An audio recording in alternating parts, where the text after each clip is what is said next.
Futuristic thinking is painting a picture of the slice of life you desire. So part of that is how you do your work and what you do at work, but part of that is how that all translates into your life as well, and putting those two things in balance. Futuristic thinking is important for a leader because it is really the first step on the path of creating imagination in action, creating innovation, and creating the opportunity to develop resilience as an individual leader and as a team. From what I understand, futuristic thinkers are relatively rare naturally. So in many cases, people need to develop this skill. Most cases, people need to develop this skill. And I believe the best way to do that is to surround yourself with futuristic thinkers.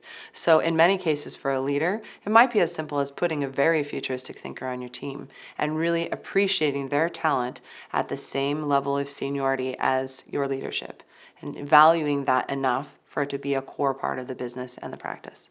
People that are futuristic thinkers or who have spent the time to develop futuristic thinking have the opportunity to imagine the dream version of what they'd like to do 2 or 3 years down the road and how all the steps would play out and how they'd like to innovate or create something new within a company for themselves or a company they work for, and then to backwards plan it and actually do it. So in many cases, it's really the dream state that precedes a process. And when you put those two together, you really have a wonderful strategist.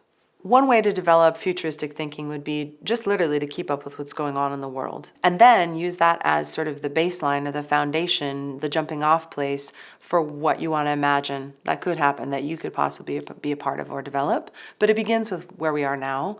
And it also just watching the trends, watching for signals, watching for signs, looking ahead, trying to predict where the world is going to be in 2 or 3 years. So then you can figure out where to put your futuristic thinking into the formula of what the world needs. They don't always fit together immediately, so sometimes you will have to take your dream world or your dream work and wait for a minute until the rest of the world or the business process is ready for you to put it back in. So it's a constant process.